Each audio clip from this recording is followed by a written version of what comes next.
dah berbeza kan dengan buku akademik, dengan buku kreatif dan bukan kreatif tu sendiri dah ada perbezaan. Kemudian buku kanak-kanak ni nanti dalam konteks buku kreatif pun dia berbeza, jauh berbeza dengan buku misalnya novel, cerpen dan sebagainya untuk genre dewasa, untuk remaja. Itu sendiri pun dah berbeza. Saya akan terangkan yang tu nanti.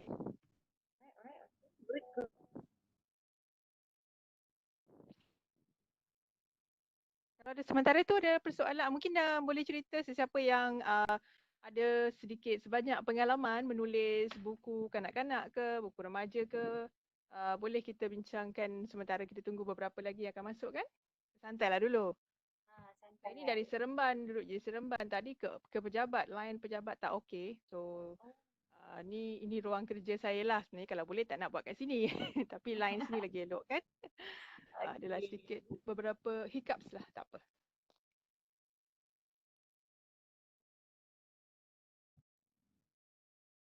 Ada apa-apa nak tanya dulu?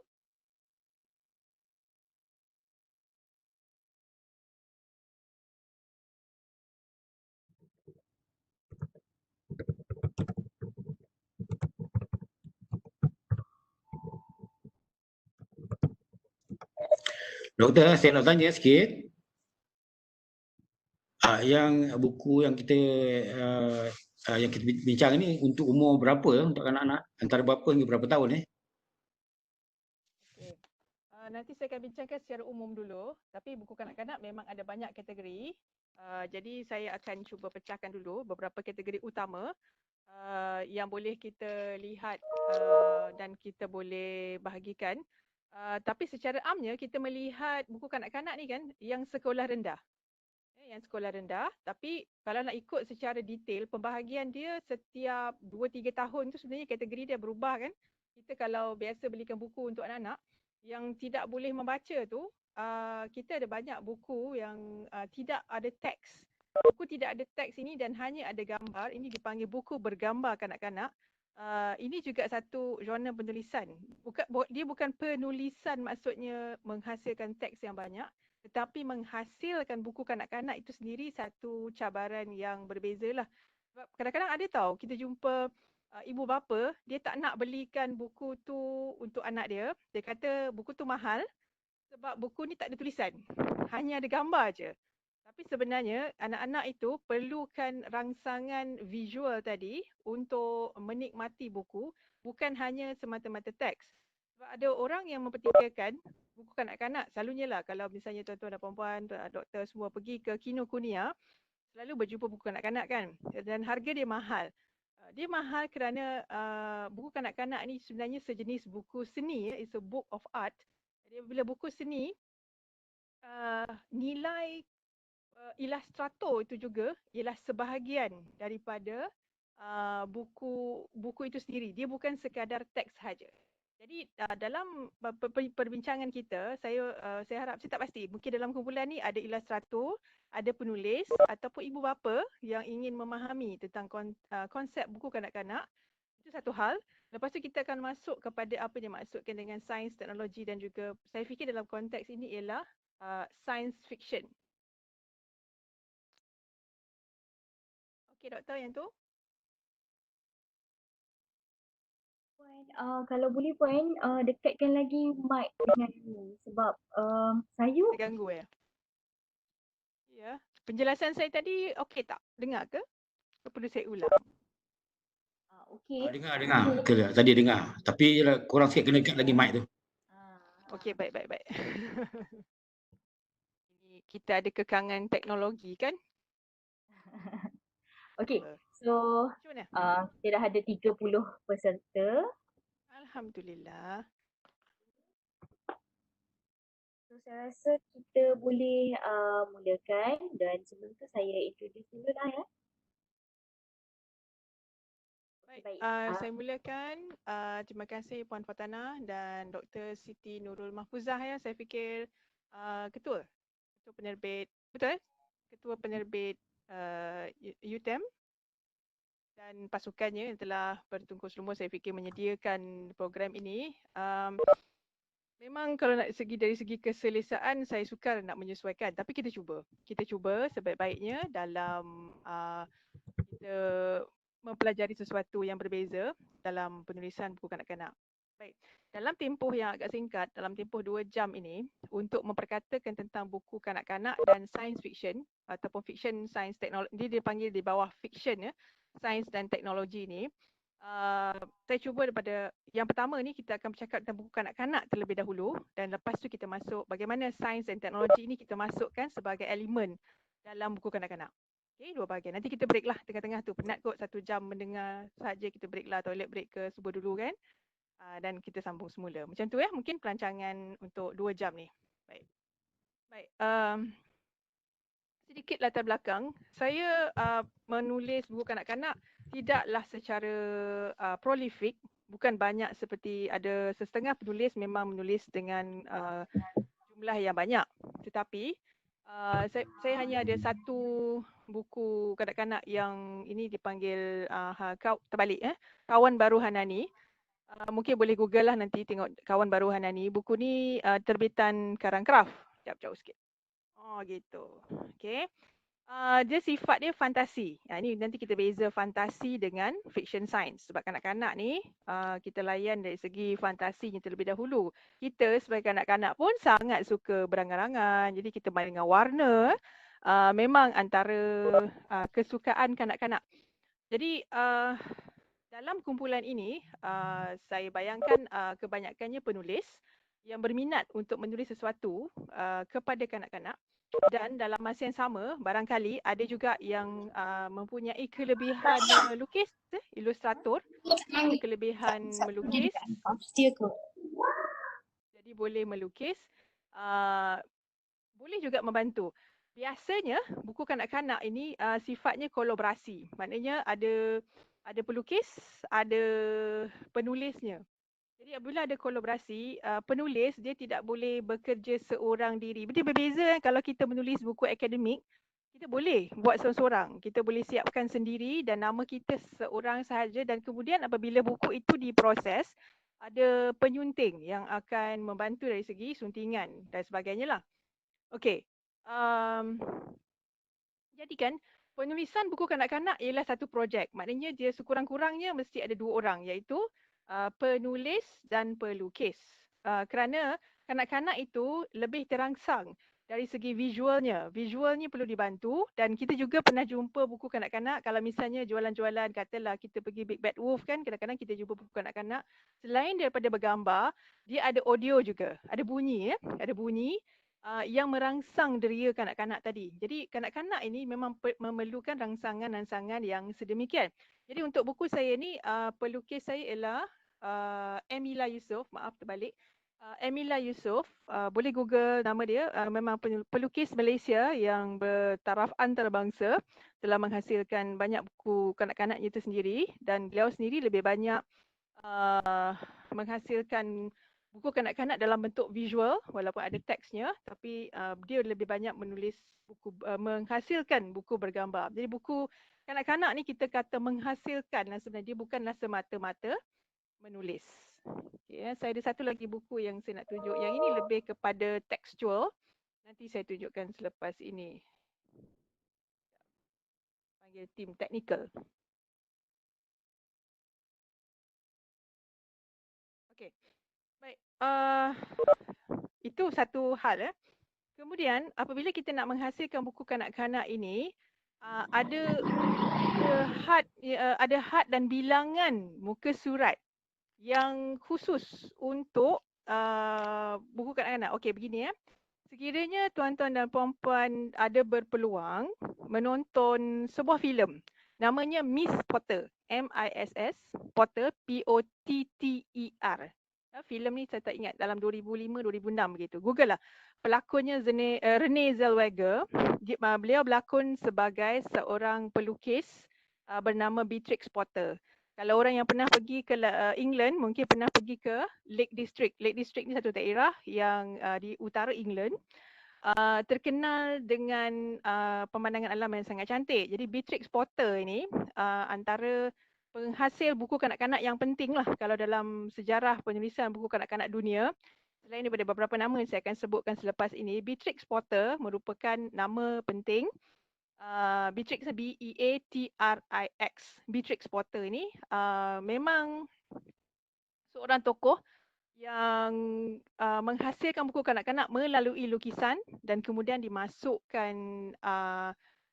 tulisannya dalam buku tersebut. Okey, apa yang saya nak kongsi kalau tuan-tuan dan puan-puan dapat menonton filem ini, dalam Miss Potter ditunjukkan bagaimanakah buku kanak-kanak dihasilkan. Buku kanak-kanak ini dihasilkan kerana warna tadi. Ingat, warna tadi akan menyebabkan kos penerbitan meningkat. Kos penerbitan berkadar terus dengan harga. Dan kanak-kanak apabila bukunya terlalu mahal, ibu bapa akan berasa mahal sangat kot, tak apalah. Kita utamanya macam musim sekarang orang sedang berjimat cermat, hal-hal perbukuan ini dia tidak jadi keutamaan lagi. Dia menjadi mungkin jatuhlah nombor yang ke-5, ke-6 atau ke-10 dan sebagainya kan. Sebab keutamaan kita lebih kepada hal-hal yang asas seperti makanan, pakaian dan sebagainya. Hal-hal begitu, pendidikan yang lain tu kita utamakan terlebih dahulu. Jadi kos penerbitan perlu memainkan peranan dekat situ. Jadi dalam filem itu ditunjukkan bagaimana sesebuah penerbitan itu masih boleh dihasilkan untuk kanak-kanak dalam pelbagai warna dengan mengurangkan kosnya apabila dicetakkan kita buat dalam sehelai kertas yang besar. Sehelai kertas besar ini dipotong mengikut halaman. Okey. Apabila halaman itu dibahagikan, dia mesti dalam gandaan 4. 4, 8, 16, 32, 48. Kerana kertas tu kan akan dilipat dan dipotong. Jadi untuk menjimatkan kos, katakanlah kita menghasilkan, betul, bila kita potong kertas, orang penerbitan dia faham kan, kita kena cetak atas sehelai kertas yang besar, kemudian dia akan potong. Bila dipotong untuk buku kanak-kanak, contohlah kalau kita buat buku itu 16 halaman, ingat warna-warni tu, warna-warni 16 halaman depan belakang. Kalau 16 halaman maknanya kita pakai 8 helai kan, 8 helai sebab dia depan belakang. Jadi kita dapat 16 halaman, tidak termasuk kulit, tidak termasuk kulit belakang, kulit depan. Ini baru yang depan yang dari kulit dalam sahaja. Jadi itu semua diambil kira dalam penulisan buku kanak-kanak kerana contoh kalaulah seorang penghasil buku kanak-kanak tadi menghasilkan buku 18 muka surat. Salah ke? Tak salah, boleh. Tapi ingat ada lebihan. Biasanya buku dia ada apa yang kita panggil dalam istilah penerbitan kuras kan, signature tu, kuras. Satu kuras ada berapa halaman yang tertentu sahaja. Jadi untuk dalam kes buku kanak-kanak, kita hanya boleh 4, 8 dan seterusnya dalam gandaan 4 tadi. Apabila dia 18, maknanya kita ada 16 muka surat, kemudian kita seterusnya dia pergi ke berapa? 20 boleh lagi, 32. Jadi apabila dia ada 18 dekat situ, maknanya ada lebihan kertas kosong di selepas itu. Sebab kalau dipotong, dia tak kena. Sebab cara lipatan itu menyebabkan kesan dia demikianlah. Jadi kan ada lebih. Jadi penulis tadi atau penerbit tadi, dia perlu kreatif nak mengisi muka surat tadi. Perlu dipenuhkan. Kalau tidak, boleh dicetak, boleh. Tapi nanti kos dia bagaimana? Jadi siapa nak tanggung kos itu? Dan buku akan menjadi mahal. Apabila buku menjadi mahal, ia menghalang pembeli tadi. Dalam filem Miss Potter tadi diterangkan betapa jumlah lukisan itu terpaksa dikurangkan untuk memberi laluan kepada kos penerbitan supaya kos dapat dikurangkan dan lukisan yang cantik oleh Beatrix Potter tadi dapat dihasilkan, direproduce, dihasilkan semula seperti yang dilukis dan buku tu dapat dijual dalam harga yang secara relatifnya lebih rendah. Jadi ini hakikat yang kita perlu faham dahulu dalam penerbitan buku kanak-kanak. Memang kita sekarang bergerak ke arah digital, ke arah e-book dan sebagainya, betul. Tetapi saya tak fikir dengan cepat dan dengan mudahnya kita akan tinggalkan penerbitan bercetak ini dalam setahun dua. Saya tak fikir begitu. Dia masih ada. Contohlah, kita ada lift. Tapi orang tak tinggalkan tangga kan. Kita masih panjat tangga pada tempat-tempat tertentu. Bukan semua tempat kita pakai lift. Dan kanak-kanak pun, bukan setiap masa kita bagi dia gadget. untuk melihat dan membaca buku dalam bentuk tadi. Tapi kita lebih nak dia merasa tekstur, bentuk dan sebagainya.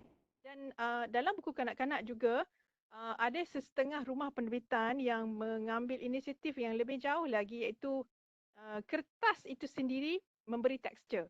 Tekstur ini berkaitan dengan sentuhan, sentuhan kepada, jadi kanak-kanak itu perlu menyentuh kan.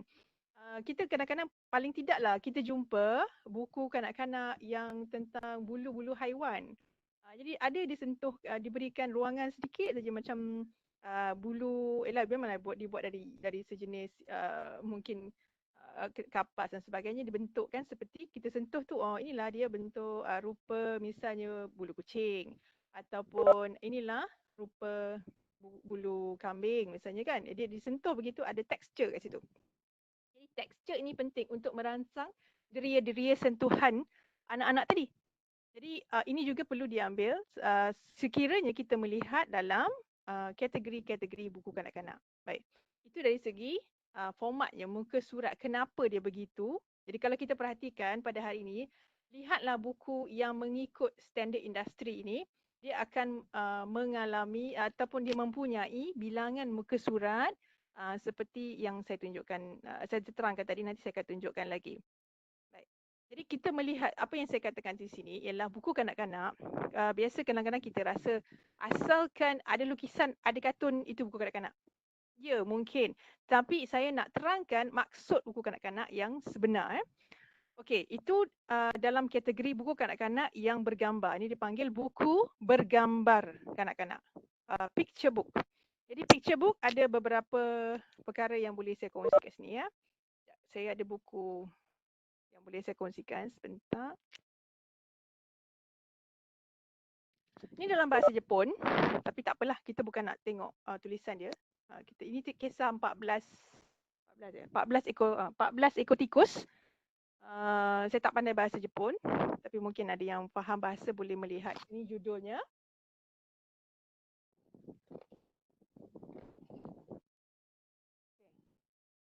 Seluruh halamannya hanya dengan lukisan. Di bahagian bawahnya saja. Cuba lihat bahagian bawah.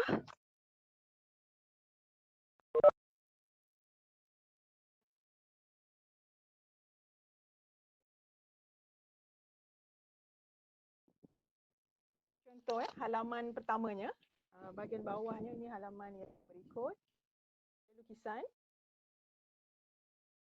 Kemudian teksnya hanya di bawah kerana teks itu tidak akan mengganggu gambar tadi. Ini buku bergambar, picture book. Contoh. Jadi warna dia sangat memainkan peranan. Contoh lain, ini antara buku kanak-kanak terkenal. Where the Wild Things Are. Maaf ya, terbalik. Where the Wild Things Are oleh Maurice Sendak. M-A-U-R-I-C-E Sendak. S-E-N-D-A-K ya. Story and Pictures by. Memang cerita Maurice Sendak ni terkenal. Ini kalau belajar buku tentang penulisan buku kanak-kanak, nama Maurice Sendak ni tidak boleh ditinggalkan. Mesti kena cari dan cuba dapatkan. Kerana ada cerita dalam buku ini tentang, nampak macam tak ada apa-apa, macam lukisan. Bayangkan.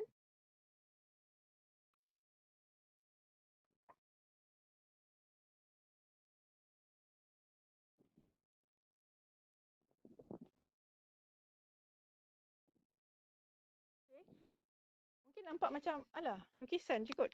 Lukisan dan seperti teksnya tak ada apa-apa.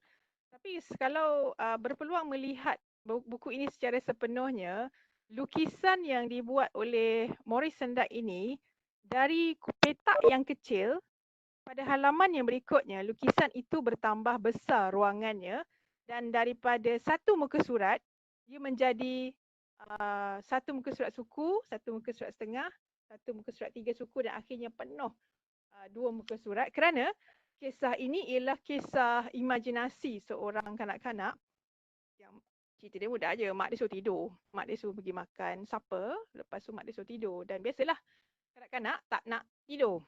Tak nak tidur. Nak main dan imajinasinya semakin malam semakin macam-macam yang keluar. Jadi buku ini ialah tentang imajinasi dia. Dia pergi ke satu tempat Puan, maaf dan mengganggu. kemudian dia dapat ke situ dan akhirnya dia merindui rumah dia dan dia nak pulang.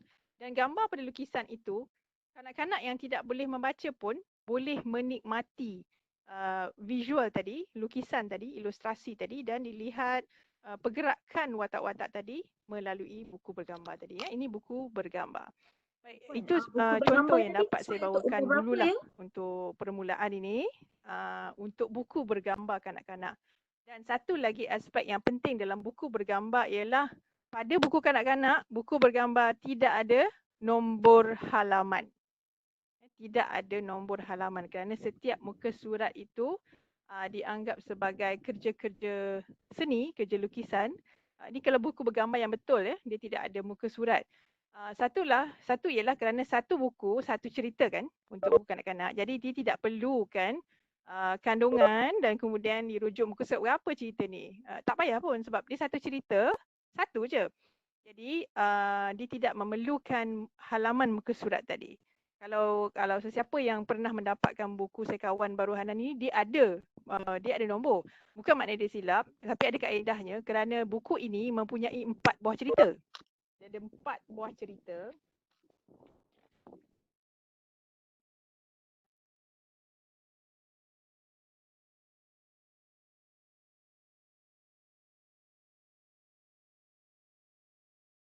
Jadi 4 buah cerita tu ada muka surat dia yang tersendiri. Jadi nak merujuk ke muka surat yang mana harus diberikan muka surat lah. Tapi itu konsep yang dikehendaki oleh penerbit ketika buku ini dihasilkan. Tak ada masalah. Tapi kalau nak ikut yang sebetulnya, dia tidak memerlukan halaman. Lagi kita bayangkan buku kanak-kanak ni dia bukan soal berapa muka surat. Ya. Okey, setakat itu untuk buku bergambar. Ada soalan? Okey Puan, soalan buku yang Puan tunjuk tadi, buku kanak-kanak bergambar tu, sesuai untuk umur berapa sebenarnya? Tak dengar.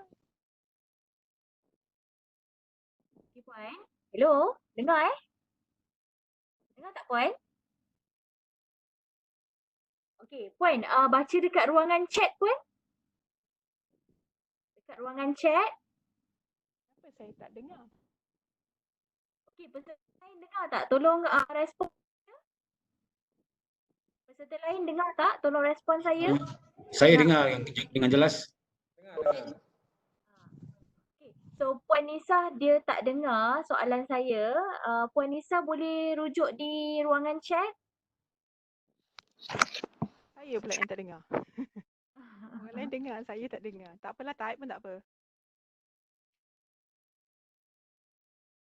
Okey Puan Nisa, ada soalan tu. Buku bergambar tu sesuai untuk umur berapa? Tak apa. Saya teruskan ya. Okey. Baik, umur ya. Sekarang ni kita melihat, tadi kita lihat buku bergambar. Buku bergambar ni sebenarnya kita tujukan kepada kanak-kanak yang belum boleh membaca sepenuhnya ataupun buku itu ada teks tetapi dibacakan oleh orang lain, maknanya dibacakan oleh ibu bapa, dibacakan oleh kakaknya, abangnya, orang yang lebih dewasa yang boleh membaca. Jadi teks itu membantulah kepada pencerita tadi.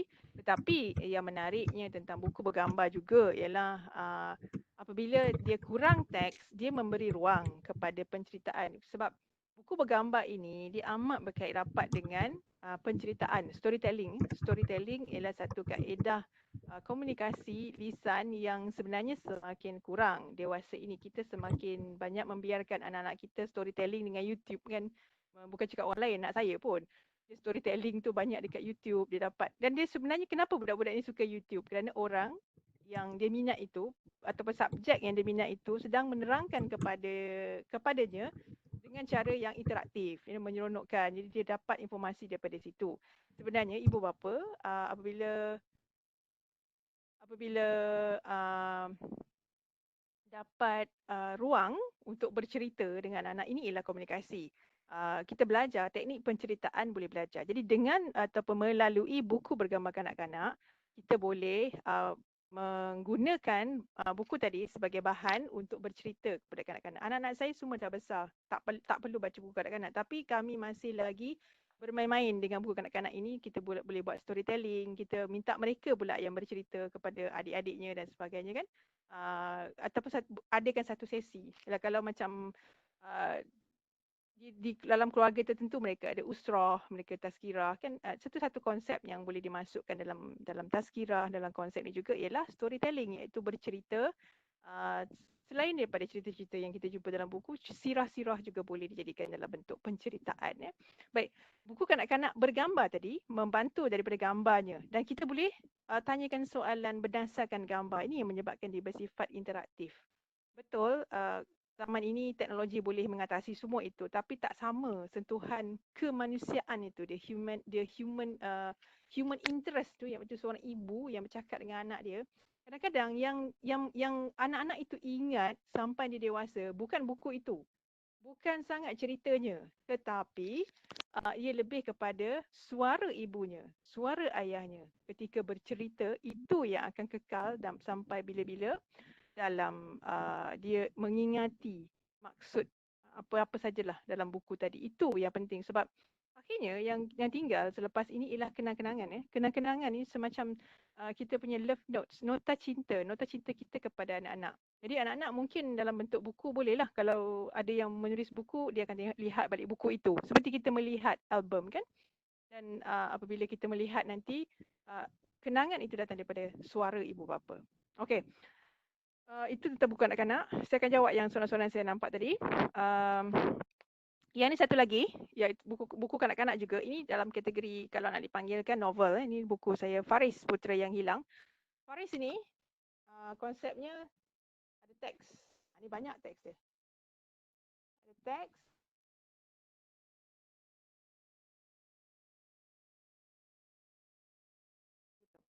Jadi ini panjang. Ini lebih kepada untuk bacaan. Memang kalau nak kategori umur, kita memang kategorikan ini dalam untuk bacaan sekolah rendah darjah 4-5 ke atas. Tapi nak dibahagikan mengikut umur ini juga sebenarnya tak boleh terlalu teknikal. Kerana ada kanak-kanak yang kita tahu pada usia 9-10 tahun belum boleh membaca sepenuhnya. Kita tak boleh pukul rata. Ada kanak-kanak umur 6-7 tahun dah lancar membaca. Jadi tak ada isu. Jadi pada dia buku seperti ini sangat childish, sangat kanak-kanak. Dia dah boleh habis baca dalam masa 10 minit, dia boleh habis baca kan. Jadi dia mencari yang lebih tebal dan sebagainya. Itu memang ada. Tetapi kita melihat dari segi pembahagian-pembahagian ini untuk tujuan secara umum. Kita ambil contohlah. Harry Potter yang ditulis oleh J.K. Rowling. Kita kena ingat bahawa penulisnya tadi bukan menulis untuk remaja. Buku Harry Potter bukan untuk remaja. Buku Harry Potter ialah untuk kanak-kanak. Untuk kanak-kanak di bawah 12 tahun, saya fikir sekitar 7 ke 10 tahun. Cuba tengok di UK, siapa pembaca yang ditujukan, bukan pembaca yang paling ramai, yang ditujukan oleh penulisnya.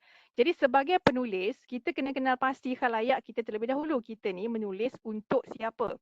Kesilapan lazim yang dilakukan oleh penulis ialah mereka ini menulis, kalau boleh satu dunia nak baca buku dia. Macam J.K. Rowling lah kan, betul lah satu dunia baca buku dia. Tetapi J.K. Rowling telah menetapkan dalam dirinya bahawa yang ditulisnya ini ialah untuk kanak-kanak. Sebab itu kalau baca sejarah J.K. Rowling mendapat penerbitnya dekat 20 penerbit, baru dia dapat penerbit yang pertama yang berminat untuk menerbitkan buku kanak-kanak. Kerana pada ketika itu buku kanak-kanak dikatakan tidak boleh dijual dengan jumlah yang banyak. Untuk penerbit itu untung, dia perlukan satu jumlah yang munasabah kan. Mana-mana penerbit bakal mengira kos untung dan rugi. Jadi sebab itulah kalau kita lihat bahawa buku ini di Malaysia dibaca oleh remaja ke atas. Remaja ke atas. Okey, betul. Remaja ke atas. Kerana remaja kita yang memahami bahasa Inggeris, kita kena ingat yang duduk di bandar lain, yang duduk di kampung, bagaimanakah tahap penguasaan bahasa Inggeris. Dan kemudian apabila dia berlaku terjemahan tadi, setelah diterjemahkan, barulah bilangan ataupun jenis pembacanya mungkin berubah dari segi kita panggil demografik kan. Jadi yang pertama tadi kita kena ingat kita tulis untuk siapa terlebih dahulu ya. Kalau saya sendiri, saya menetapkan bahawa saya sekarang ni menulis untuk kanak-kanak umur, okey, untuk Hanani dia umur 6 ke 9 tahun. Ini untuk 6 ke 9 tahun kerana teksnya teksnya okey, taklah banyak sangat. Tetapi tulisannya besar-besar. Okey, tulisannya besar-besar. Boleh dibaca oleh kanak-kanak tadi. Yang dah boleh membaca menginci tak ada masalah lah. Memang sangat boleh baca dalam bahasa Melayu.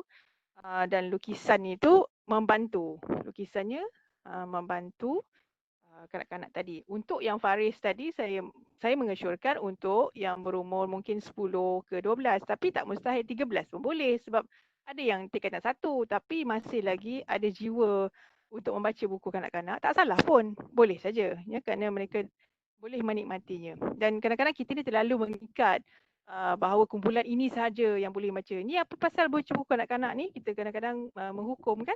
Kita menghukum anak-anak kita ke kenapa baca buku macam ni, kenapa buku macam tu. Padahal kita boleh saja bimbing supaya mereka boleh membaca buku mengikut minat masing-masing.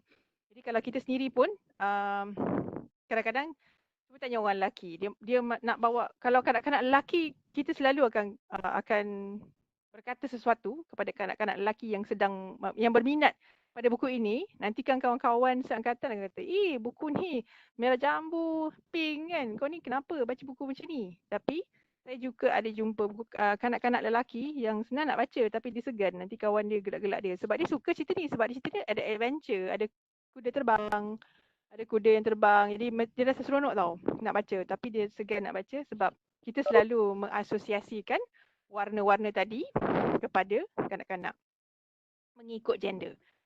Okey, jadi untuk pembahagian buku kanak-kanak tadi, umur itu memang ada perubahan nanti. Kerana begini, kita akan lihat juga kehendak rumah penerbitan. Cuba lihat apabila kita nak hantar pada penerbit yang tertentu, lihat kepada siapa ditujukan. Sebab rumah penerbitan tidak akan buat silap dalam aspek mengkhusus kepada jurus umur yang mana satu. Penerbit ini sebab dia orang bisnes writing is an art, menulis ialah seni. Tetapi penerbitan atau menerbit ialah business. Writing is an art but publishing is business. Jadi orang yang dalam bidang penerbitan, dia macam orang dalam bidang pengiklanan, advertising, dia jarang buat silap kepada target audience dia. Audience itu dia akan tepat. Jadi perubahan ini mungkin tidak terlalu besar. Jadi saya pecahkan kategori tadi pada kanak-kanak yang belum sekolah. Kanak-kanak belum sekolah memang sepenuhnya buku bergambar lah. Buku bergambar ini mana teksnya kurang. Yang kedua ni yang sudah boleh membaca tapi tidak boleh, dia rasa terhalang kerana teks terlalu banyak. Kita akan jumpa kanak-kanak ni kata dia tak baca sebab tulisan ni banyak sangat, dia akan kata begitu. Tapi ibu bapa, ini bagus ni, tulisan banyak, inilah bagus. Sebab dia rasa macam berbaloi lah dengan harga buku yang dia beli, tulisannya banyak. Tapi tak, tidak semestinya. Kerana kita kena perhatikan lelaki dengan perempuan, kanak-kanak daya imajinasi tak sama. Dan kita kena terima hakikat bahawa kenapa anime ataupun manga sekarang ni sangat disukai oleh kanak-kanak, kerana dia ada aspek visual. Manga tadi, komik komik Jepun, manga sangat disukai oleh kanak-kanak, khususnya lelaki. Tapi perempuan pun ramai juga kan. Kerana aspek visual tadi, dia bercerita menggunakan frame by frame juga bercerita. Ini juga satu kaedah penyampaian kan. Jadi ini kita tak boleh nafikan bahawa ada orang boleh berimajinasi hanya dengan teks. Berikan dia teks, dia boleh bayangkan kecantikan tempat tu seperti yang digambarkan oleh penulis. Tapi kita tak boleh menilai seseorang yang tidak boleh membayangkan kerana setiap orang mempunyai daya nilai yang tidak sama. Okey? Itu dari segi pembahagian terlebih dahulu buku kanak-kanak. Ingat tadi dari segi halamannya, dari segi kumpulannya. Jadi secara umum memang mana-mana industri penerbitan kita harus memecahkan kumpulan tadi kepada kanak-kanak, remaja dan dewasa. Ini yang umum. Yang umum kita ada kanak-kanak, remaja dan dewasa. Kita tak cakap pasal dewasa, kita tak cakap pasal remaja dalam konteks ini sebab tajuk kita tentang kanak-kanak saja. Maknanya saya tidak bercakap tentang novel remaja dan sebagainya. Kita lebih kepada buku kanak-kanak yang lebih khusus. yang itu yang kalau novel pun novel yang tidak terlalu tebal. Okey, itu dulu. Ada soalan lagi? Silakan type lah kot. Mungkin lebih senang nampak kan?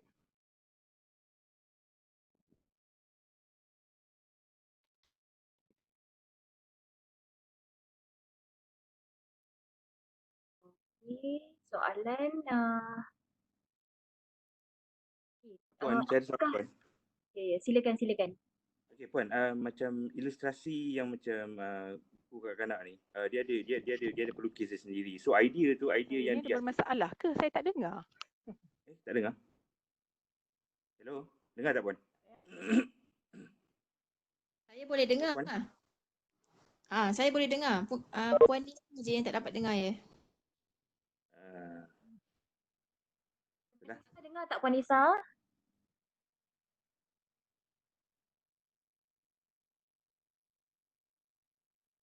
Puan Nisa, hello?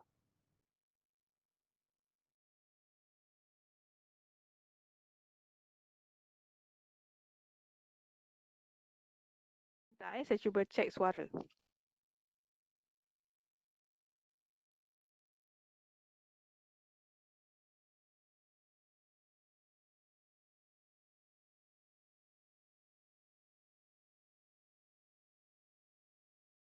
Okey, saya dah minta Puan Nisa untuk baca chat kita juga.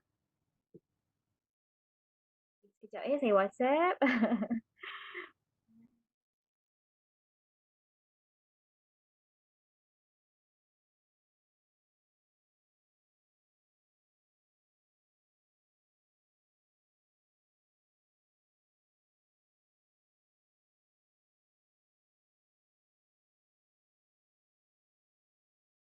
Okey, sekejap ya, saya cuba bantu.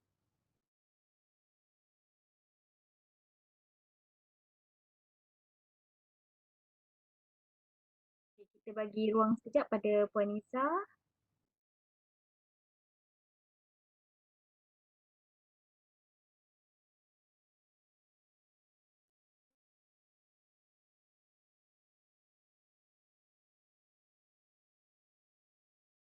Puan Nisa dapat lihat chat kita?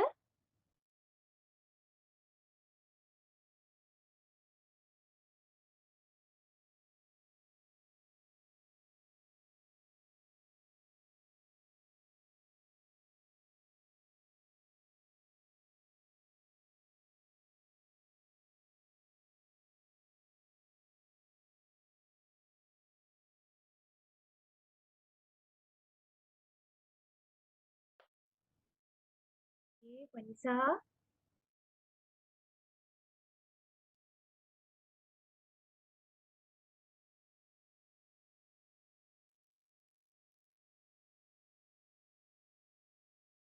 Okay, so untuk peserta, jika ada soalan boleh ajukan di chat.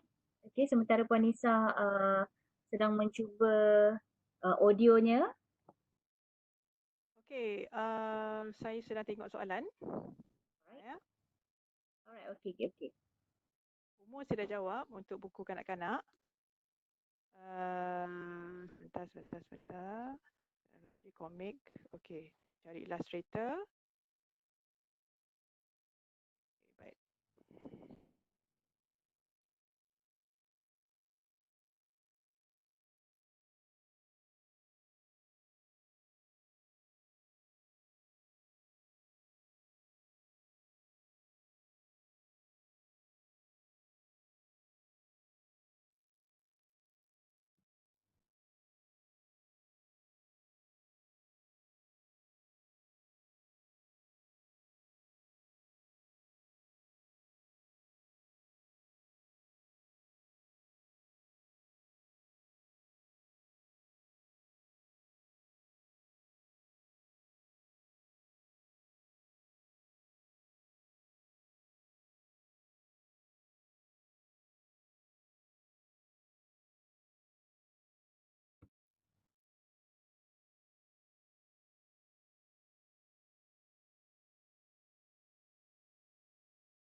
Baik, sebelum tu Puan Nisa dapat dengar tak suara saya?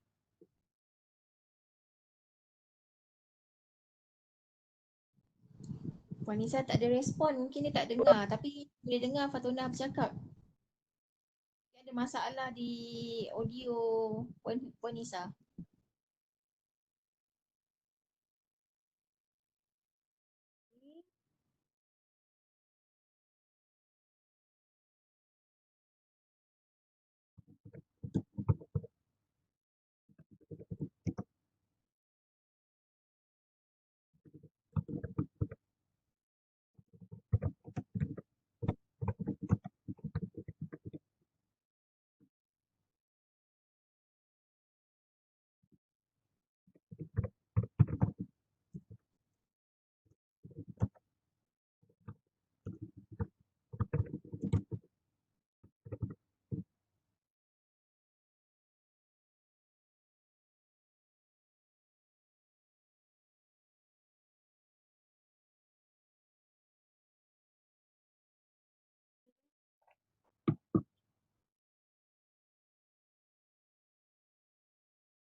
Baik, sementara kita menantikan Puan Nisa, Dr. Siti Nur Mahfuzah, selaku pengarah penerbit, mungkin boleh menyampaikan sesuatu. Okay, saya cuba respon sikit memandangkan penceramah ada masalah teknikal. Okey, beberapa soalan tadi. Okey, saya dah ada manuskrip tapi saya tak, mungkin dia tak berkemahiran untuk lukis gambar dan sebagainya. Kita ada illustrator dalam dan juga luar. Maknanya kita ada assign pelajar-pelajar interaktif media yang bantu kita untuk melukis. Maknanya you all just bagi cerita saja. Kami yang akan match cerita tadi dengan gambar-gambar yang sesuai dengan penceritaan tu. Penceramah dah sampai, so kita sambung baliklah kat penceramah, boleh Puan ya? Boleh. Minta maaf kita ni kan masih lagi dalam keadaan begini. Cubalah juga. InsyaAllah. Okey, beberapa soalan tadi menarik tentang, saya nampak tadi tentang bayaran ilustrator dan sebagainya kan. Baik, saya bercerita tentang sedikit dulu ya tentang hak cipta, copyright. Copyright kepada penulis dan pelukis ni sebenarnya kita bahagi dua. Jadi ada setengah penerbit dia hanya nak berurusan dengan penulis sahaja.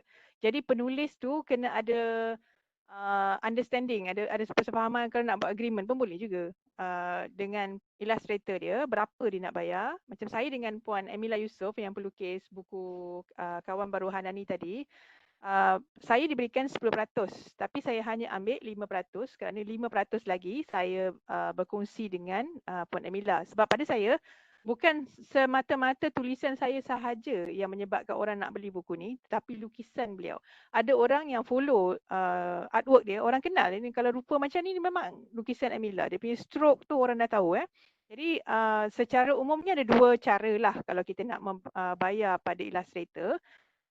Satu, kita bayar one off dia panggil, kita bayar sekali je. Katakanlah kalau dia mungkin boleh ikut halaman, dia boleh ikut bilangan muka surat, ada orang nak bayar lump sum, ada orang bayar mengikut macam mana yang dipersetujui. Masing-masing perlu mencapai kata sepakat. Memang nak kata berapa ya, susah nak kata. Ada yang mengikut juga lukisan. Kalau Emilia Yusof pada saya seorang pelukis betul, boleh assign juga. Kalau penerbit dia boleh assign, di mana penerbit yang akan bayar kan pada illustrator tadi. Jadi kalau penulis tadi berminat dengan untuk bekerjasama dengan pelukis yang dia kenal, dia rasa dia selesa dengan pelukis tu, jadi boleh bekerjasama dan untuk bahagikan bayaran royalty tadi antara penulis dan pelukis. Ataupun katakanlah kadang-kadang buku kanak-kanak ni tak berapa kata, mungkin kita tak bayangkanlah dia akan jadi bestseller, tapi kita seronok nak menghasilkan. Jadi kita perlukan pelukis. Jadi kita bayarlah pelukis. Contoh, kata satu buku kanak-kanak kita bayar berapa yang nak bagi? 1,000. Katakan kita nak bayar pelukis tu, dia tukar daripada kulit depan, dalam dan sebagainya sampai habis, kita bagi dia 1,000. Dia setuju tak? Dia setuju. Jadi kita bayar, kita ni pelukis, penulis bayar 1,000 kepada pelukis. Dan kita dapat rights tu. Kita beli rights tadi, maknanya hak untuk menerbitkan lukisan itu dalam bentuk buku. Janganlah pergi jadikan penanda buku lah apa semua, pergi reproduce jadi merchandise, tak boleh sebenarnya. Kena ada agreement lain, kena ada persefahaman tu. Kena faham bahawa apa yang kita beli tadi untuk dijadikan apa. Kalau kita beli hak yang sepenuhnya, the whole rights lah, maknanya kita boleh buat apa saja dengan lukisan itu, maka bolehlah kita jadikan dia dalam bentuk-bentuk lain. Dah jadi macam saya tadi, Encik boleh jadikan misalnya Hanani ni sebagai karakter ke penanda buku dan sebagainya. Kalau saya beli rights tu, saya boleh. Kalau tak beli, hanya untuk guna untuk tujuan buku ni saja, gunakan untuk satu tujuan saja. Dia tak boleh berguna untuk berganda-ganda lah, melainkan dengan persetujuan. Okay. Jadi ada dua keadaan. Sama ada dibayar dalam bentuk lump sum, maknanya bayar sekali saja, pelukis dapat tu saja. Kalau katakan buku ni lepas ni meletup-letup, macam jadi katalah jadi macam buku Upin Ipin dan sebagainya, tapi dia dah bersetuju kan untuk terima sekali saja bayaran, jadi maknanya dia dapat yang 1,000 tu saja. Dan selepas itu, sekiranya penulis itu dapat royalty berulang-ulang, penulis punyalah, sebab dah janji tadi, pelukis hanya dibayar 1,000 saja. Tapi kalau lepas itu, penulis ni rugi, tak ada orang beli buku dia, nak buat macam mana? 1,000 tadi dah bayar, selesai. Dan penulis tadi kalau katakanlah dia menanggung kerugian ke, dia tak ada royalty ke, tak terkesan pun pada pelukis tadi. Tapi kalau dalam konteks dua-dua menerima dalam bentuk royalty, seperti saya dengan Puan Amila tadi, bayaran kami bergantung kepada jualan. Ada jualan, ada sale, ada bayaran ada bayaran royalty. Royalty itu kita bahagi dua dan berterusanlah dapat selagi buku itu dicetak dan selagi buku itu terjual dengan baik. Jadi begitu ya kaedahnya. Saya ada soalan untuk berkaitan ilustrasi tadi.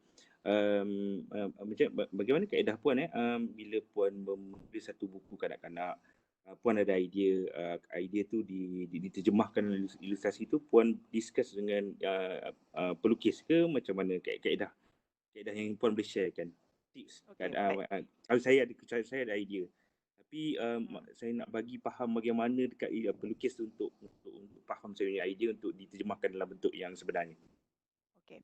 Baik, untuk menjadi penulis buku kanak-kanak, yang apabila kita menerangkan lukisan yang kita bayangkan kepada pelukis kita memang kena buat kerja lebih sedikit ya. Saya mengambil pendekatan seorang pelukis, seorang penulis komik. Penulis maknanya yang menyediakan cerita.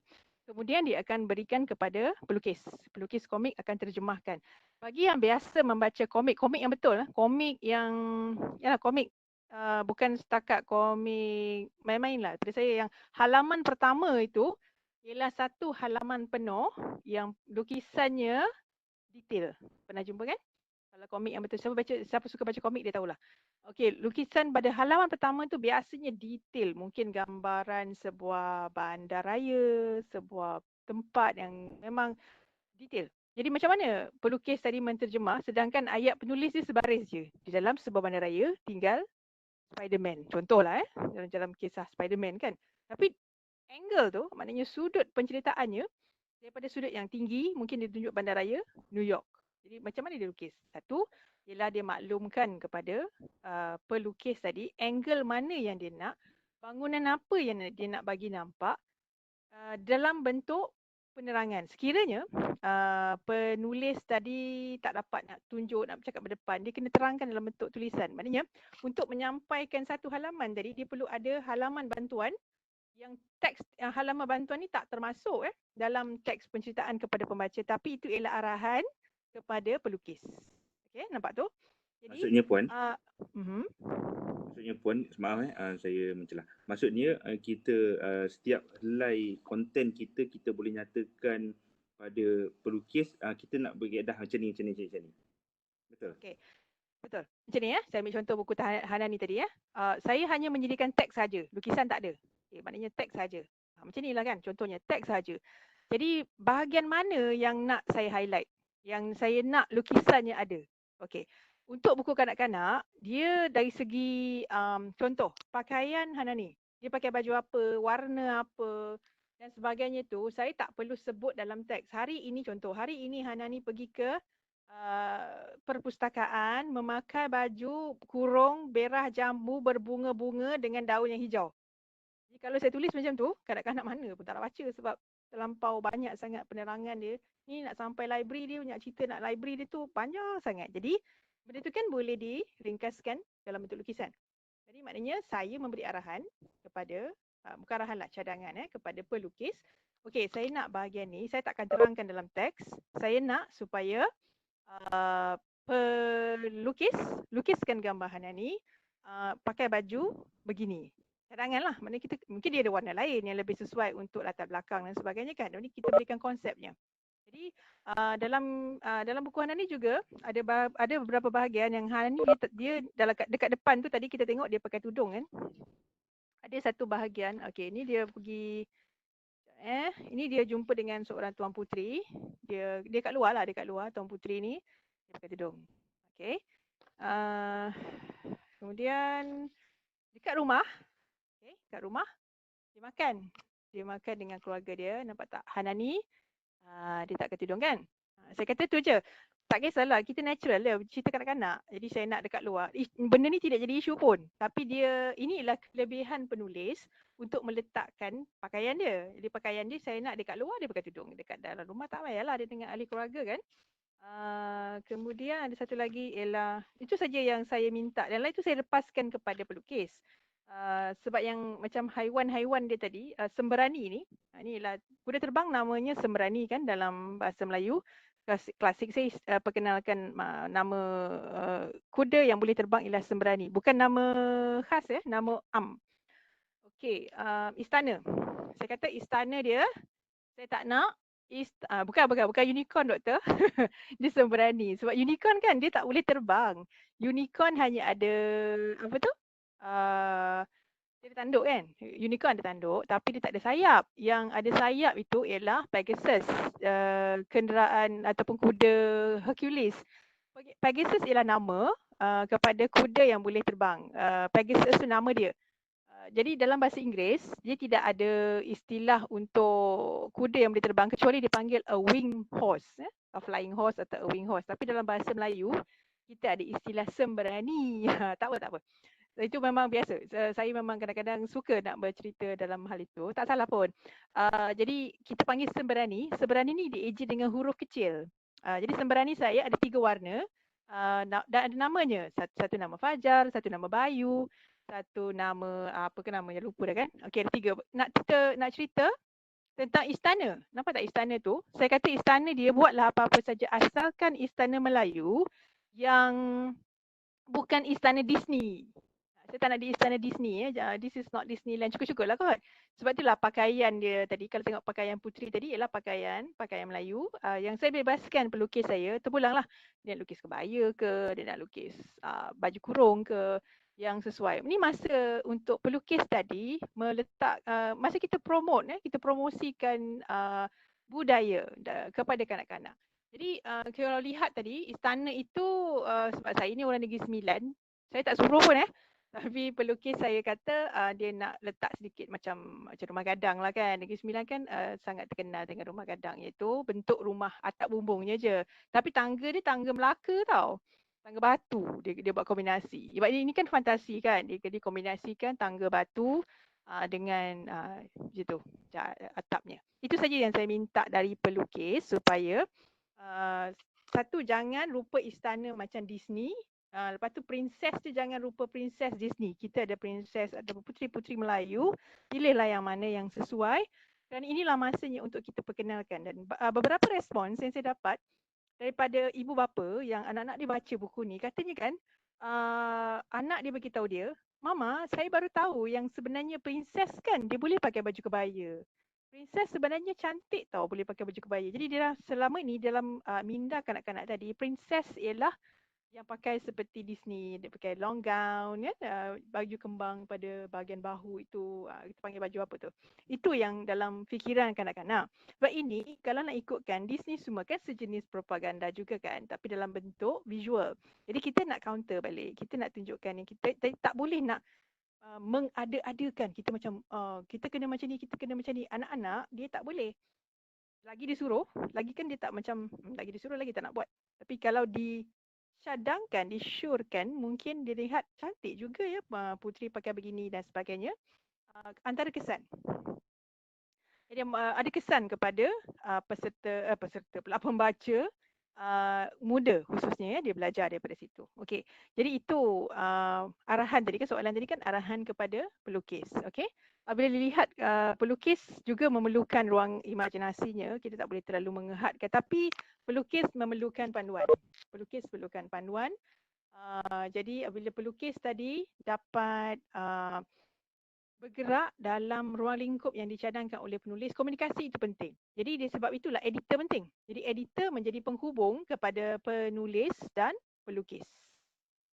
Okey, itu untuk menjawab soalan tadi. Untuk buku kanak-kanak secara umumnya macam mana? Okey, boleh? Ada soalan lain? Saya rasa saya dah boleh dengar. Okey, terima kasih Pak.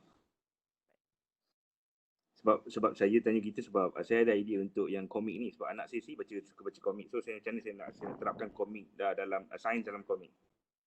Ya, betul. Itu yang penting kan, sebab kalau doktor dan tuan-tuan dan puan-puan semua perhatikan, pernah juga Karang Craft ni cuba buat, saya tengok Komsas, komponen sastra dalam bahasa Melayu, antara komponen yang agak mencabar untuk diterangkan dalam bahasa Melayu. Jadi penerangannya lebih cantik dalam bentuk lukisan ataupun ilustrasi.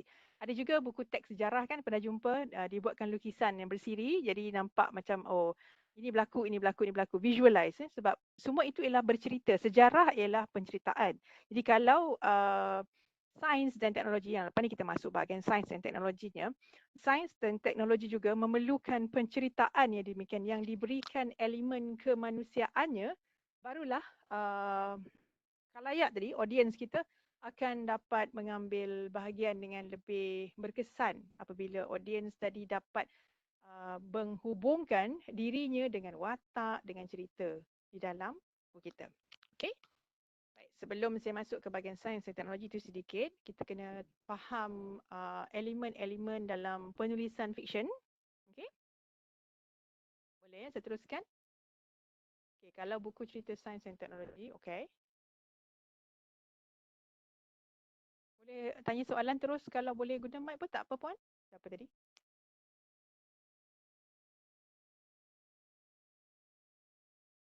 Okay, Puan, tu ada soalan tu di chat. Okay, kalau buku cerita sains dan teknologi, bagaimana kita letakkan gaya bahasa supaya mudah difahami? Okey, nanti saya masuk dalam sains dan teknologi, nanti saya terangkan ya. Alright. Alright, ada soalan yang berkaitan umum dulu untuk buku kanak-kanak? Tak ada ya? Ini belum. Okey, tak apa. Kalau saya terlepas, puan-puan nak capture soalan tu masuk dalam WhatsApp. Saya boleh baca dekat WhatsApp. Saya ada satu soalan. Boleh tanya Puan? Silakan. Contoh yang kawan baru Hanani ni, Puan dah tulis dengan siap Illustrator, baru hubungi Karang Craft ataupun siapkan satu cerita dulu? Kan Puan ada 4 cerita tu kan? Siapkan semua baru hubungi Karang Craft ataupun sebahagian pun dah hubungi? Sebab kalau kita dah siap satu buku, tiba-tiba Karang Craft kata tak bagus buku ni. Kita dah siap Illustrator semua, macam mana? Okey. Dalam hal saya ni, sebab dia mungkin berbeza sedikit. Secara umumnya kita sebenarnya dalam mana-mana penerbitan, dia seperti kita hantar apa kita panggil skrip di TV dan radio, kita ada pitching. Kita pitch dulu. Kalau tak nak, mula dulu. Jangan hantar manuskrip penuh. Kita boleh buat manuskrip penuh, tapi apabila kita hantar kepada rumah penerbitan, kita hantar contoh saja, samples. Kalau novel, kalau mungkin tuan-tuan dan puan berminat nak menulis novel lah, keluar sikit tulis novel. Yalah, novel kanak-kanak pun. Novel kanak-kanak yang Faris ni pun saya hantar sampel dulu. Saya hantar, ada permintaan, ya boleh bincang kan dengan penerbit dulu. Dia hantar sampel dulu, kita nak tengok laras bahasa macam mana, gaya, sebab bab pertama saja dalam novel tu dah boleh menerangkan sebenarnya cerita dia tentang apa. Kita boleh agak sebab kalau bab pertama pada satu-satu buku tu tak boleh pergi, memang penerbit tidak akan ambil risiko. Tanyalah mana-mana penerbit, kalau tak lepas bab pertama tu diminta olah semula, ataupun kalau tak boleh, suggest kan akan diberi cadangan-cadangan. Kalau boleh ikut, bolehlah. Sebab gini, yang nak terbit ni ialah penerbit tadi. Jadi dia yang nak bayar. Jadi mau tak mau, suka tak suka, kena dengar dulu cadangan itu dan bagaimana. Adakah dia bertentangan dengan prinsip kita? Kalau bertentangan, prinsip boleh ditinggalkan lah. Tak payahlah kan. Maknanya carilah penerbit lain. Tapi kalau kita nak penerbit dia terbitkan, kita kena faham apakah ground rules dia. Sebab setiap rumah penerbitan dia akan ada dia panggil guideline dia. Rumah penerbitan ada dia panggil house style dia sendiri. Jadi yang ini kita kena faham dulu. Contohlah, kalau hantar ke Dewan Bahasa dan Pustaka, tentulah cerita-ceritanya yang diluluskan oleh Dewan Bahasa. Itu dia, betul. Itu perkataan dia. Gaya penerbitan. House style, gaya penerbitan memang tak sama. Karang craft ketika, ni cerita dia macam mana saya dapat pitch idea ni. Ketika itu, Karang Craft baru nak mula buku kanak-kanak ni. Yelah, buku ni pun tahu berapa lah pula kan. Tahun 2011. Nah, dah dekat 10 tahun kan. Tapi masih dicetak dengan baik. Cetakan ulang dia, Alhamdulillah masih lagi. Kalau pergi ke Pesta Buku Karang Craft ke, ada jual lagi buku ni. Masih terjual dengan baik. Dengan saya stok kurang. Nanti kalau saya restock, saya beritahu ya. Apa saya kata tadi? Maknanya, apabila buku ni, dia nak macam ni. Konsep dia bebaskan penulis. Karang Craft bebaskan penulis untuk menghasilkan buku. Tapi katanya kita nak watak utamanya ialah budak perempuan. Dan budak perempuan ni tak sampai umur 10 tahun. Maknanya 8, 9, 7, 8 pun tak apa. Tadi saya ambil 8. Saya ambil umur 8 tahun. Dan dia ialah budak bandar. Urban budak bandar. Yang dekat dia ada bilik, dia macam konsep dia ada bilik, dia ada bilik sendiri, dia tak ada masalah dengan gadget, dia dengan laptop ke dengan phone dia biasa, budak moden. Dia nak macam tu. Itu je. Dia tak kata cerita dia apa semua tak payah. Tapi dia nak konsep. Kerana bagi penerbit itu pembaca kanak-kanak ini lebih ramai yang membelinya adalah perempuan katanya. Dan sangat boleh relate dapat kita lebih relate dengan watak perempuan dalam konteks buku ini. Tapi dia ada kategori budak lelaki juga. Yang saya ni dapat projek ni untuk perempuan. Jadi saya ambil watak Hanani sebagai watak anak tunggal. Anak tunggal, dia bukan anak perempuan tunggal, anak tunggal. Jadi dia anak tunggal, dia ada parents, ibu bapa, dan dia ada seorang nenek. Nenek dia ialah seorang guru pencen. Guru pencen yang duduk dengan dia sekali-sekala datang. Jadi nenek dia ni yang akan bercerita dengan dia. Mak dengan ayah dia bekerja. Jadi dia pun ke sekolah kan. Jadi kalau part yang dia cerita ni, ada part dia ada nenek dia, ada part tak ada nenek dia. Itu saja dia punya suasana keluarga dia tu macam tu. Konsep dia. Jadi apabila dah dapat konsep cerita, saya terus buatkan beberapa cerita. Sebab dia dah beritahu dah nak panjang mana dan sebagainya, kita boleh ikut. Dan daripada situ nanti kita polish mulalah. Bincang dengan editor kata tengok ni panjang sangat untuk bab ni. Boleh tak bab ni kita pendekkan sikit, kita boleh padatkan bahagian tertentu dan sebagainya. Kemudian sementara itu, cerita itu juga saya dah dapat pelukis. Pelukis pula kata, okey, bahagian mana yang nak dia lukis? Banyak ni. Jadi saya boldkan bahagian atau perenggan yang saya fikir yang ini perlu divisualkan. Yang ini saya cadangkan. Jadi pelukis akan baca dulu kan. Dia mungkin ada cadangan. Oh, saya rasa yang ini kalau lukis lagi cantik ni dalam imajinasi dia. Okay, tak apalah.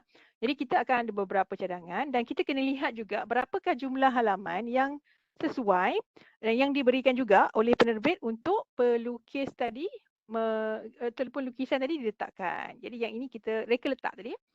Yang ini pentingnya peranan editor. Editor perlu menghubungkan kami antara penulis dengan ilustrator. Sebab kalau tidak, masing-masing ni potensi dia untuk shot sendiri sangat tinggi. Penulis kan dia suka tulis je, dia lupa had tadi. Tapi pelukis juga boleh melukis kadang-kadang berlebih daripada jumlah yang dia hadkan. Jadi buku Hanani ni dalam keadaan 4 tadi kan, yang ni tebal, jadi dia 48 halaman. Masih dalam keadaan 4 lah. Tapi itu pun pada saya dia jatuhnya tidak berapa tepat kerana ini ialah dipanggil center spread yang tengah ni. Tengah dia. Tengok tak gambar dia tak sepatutnya dia lukisan yang ini okay, sepatutnya menjadi center spread. Dia sepatutnya jatuh dekat tengah. Supaya kan buku ni ini kita panggil saddle stitch saddle stitch. Dia pakai staple kan. Dia pakai staple ni. Jadi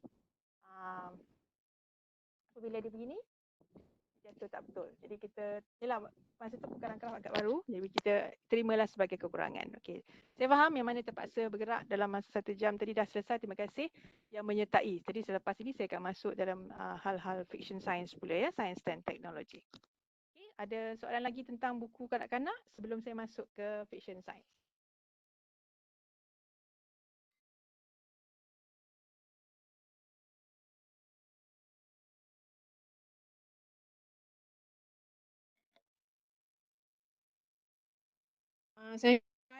Saya Liza. Ya, buku sana. Ya, Puan. Kalau buku kanak-kanak, pada pandangan Puan lah, penerbit mana yang masih berminat ataupun berminat untuk menerima manuskrip daripada penulis? Baik, setakat ini Dewan Bahasa dan Pustaka masih berminat dan saya lihat mereka ada bahagian buku kanak-kanak dan remaja. Tapi itulah queue dia boleh tahan juga kan sebab ramai yang menghantar ke situ. Jadi ini antara penerbit yang sangat berwibawa, boleh buat puisi, boleh boleh prosa, maknanya boleh buku cerita. Boleh dipertimbangkan hal ini. Tapi kalau dengar ada bengkel penulisan buku kanak-kanak yang dikendalikan oleh Dewan Bahasa dan Pustaka, saya cadangkan pergilah. Wajar sertai kalau 2 hari ke pergi je. Sebab gini, kalau kita nak terbit dengan penerbit tu, kita kena dengar apa yang dia nak. Apa yang dia nak, apakah syarat-syarat dia. Sebab ada beberapa kelainan. Tadi kita sebut sebagai gaya penerbitan kan. Memang Dewan Bahasa juga ada buat science fiction. Tapi ini sedikit cabaran dia. Apabila saya buat bengkel ni dulu, bengkel penulisan buku kanak-kanak fiction science, atau science fiction dalam bahasa Inggeris, fiction science ini ada kekeliruan konsep. Jadi saya masuk terus lah ya sebab kita pun dah 11 suku kan. Ada kekeliruan konsep maksud fiction science. Jadi kalau yang biasa menonton genre ini ataupun membaca buku fiction science, dia bukan semata-mata cerita sains. Yang ini sedikit berbeza sebab nanti saya bila saya kata fiction science, okey ya. Dari segi definisi, fiction science dia bukan semata-mata ataupun 100% tentang sains dan teknologi itu. Dia sebenarnya fiction science ialah konsep yang kita panggil the literature of ideas. Ini fiction science. Sebab kerana yang nak diketengahkan itu, dia bukan soal gadget semata-mata. Bukan soal kereta boleh terbang. Dia sebenarnya ialah perlawanan kepada konsep sedia ada dan persoalan untuk maju ke hadapan. Dia kena baca contohnya, kalau mungkin yang bidang sains sangat mengenali, orang fizik mesti kenal Profesor Michio Kaku kan. Michio Kaku dengan bukunya The Physics of the Future,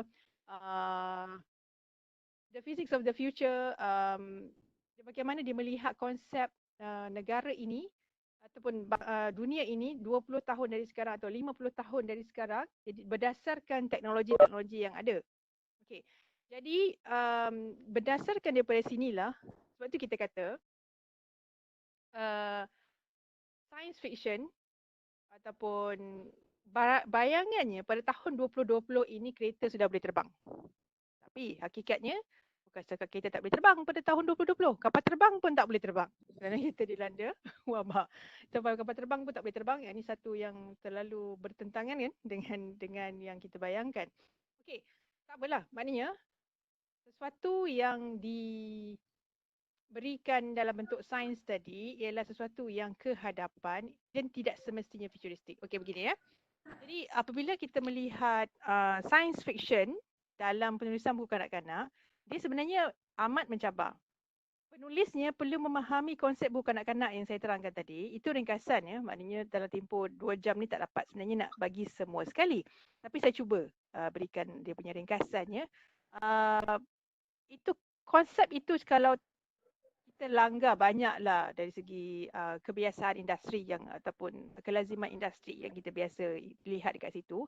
Kalau dilanggar dah satu hal pula. Tapi kalau fiction science ini tak dapat difahami konsepnya, akan jadi begini. Sebab saya ada berjumpa dengan beberapa manuskrip. Bila saya dah terangkan tentang konsep fiction science, akhirnya cerita yang datang itu ialah kisah hidup kitaran katak. Katak tu daripada telur. dari telur jadi berudu, kemudian jadi katak dan meneruskan kehidupannya. Dia jadi dia punya kehidupan sosial dia. Katak ni boleh bercakap, katak ni berjumpa dan sebagainya. Dia jadi begitu saja. Jadi tidak ada science fictionnya di situ. Katak boleh bercakap tu tidak menjadikan dia kisah itu fiction science. Itu kisah, itu buku sains lah. Itu sekadar buku sains yang diberikan cerita. Jadi itu bukan fiction science Boleh tak faham yang itu? Maknanya nanti teknologi tadi sama juga. Di konsep fiction science tadi perlu difahami terlebih dahulu. Ini boleh cari. Banyak.